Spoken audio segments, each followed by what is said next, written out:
Hi, I'm Maite Zamora and I'm a posture alignment specialist. And in the previous video that I made, I talked a little bit about what posture alignment is really about, and specifically about how the alignment process works, what people usually assume, and then what it is that I actually do. So in this video, I just want to quickly take the time to also talk about the word posture itself. Because most people, when you talk about posture, we think about slumped shoulders, around the back, sitting forward, potato bag style. And while that most definitely forms part of posture,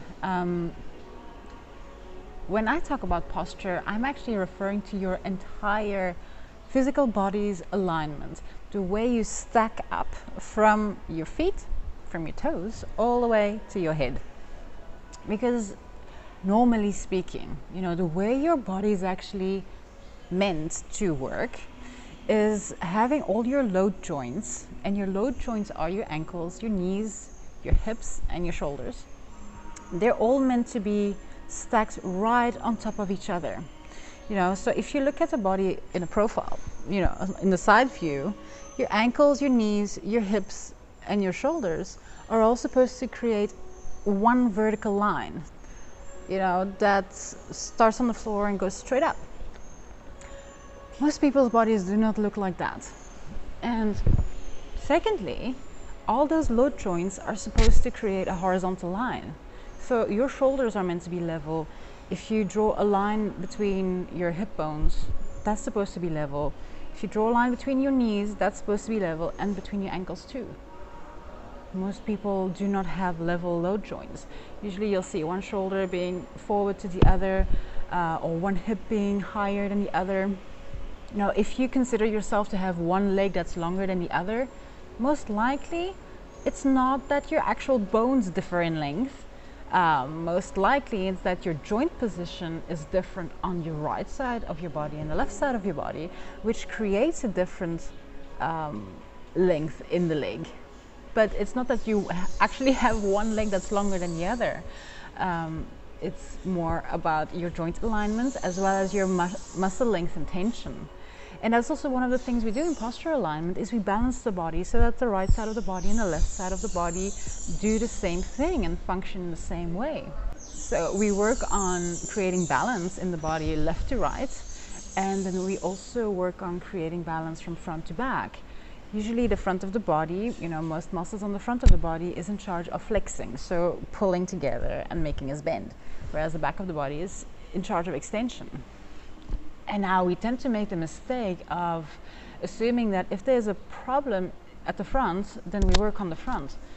But our bodies are meant to work in pairs. All our muscle groups are meant to work in pairs. So if there's a problem on one side, there is a problem on the other side too. And the same with left and right. If your right leg is taking on too much weight of your body, and if too much of your weight is shifted to the right leg, then there's also a problem with your left leg. So we always do everything right and left. We give attention to both sides of the body, we give attention to the front and the back, and we consider the entire body. So if you, for instance, find that you have a weak ankle, then we're not just going to work on your ankle and try and align the ankle, because your ankle is part of your whole body.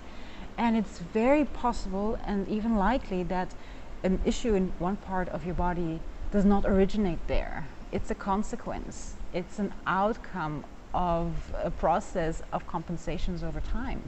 If you compare the body to a tower, for instance, then it's easy to understand that if there's a problem in the knee, that it's gonna have an effect upwards of the tower, where things are not gonna stack properly and things are gonna shift and change, which is gonna affect what happens, for instance, in your neck. You might have neck pain because of an ankle that you sprained a long time ago and it was never fully realigned.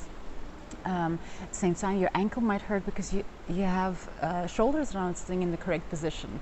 So it doesn't just go from down up, it also goes up down. It can go in any direction.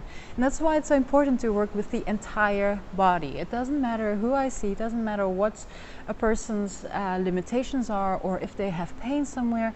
I'm not just gonna work with that part of their body. I always work with a person's entire body.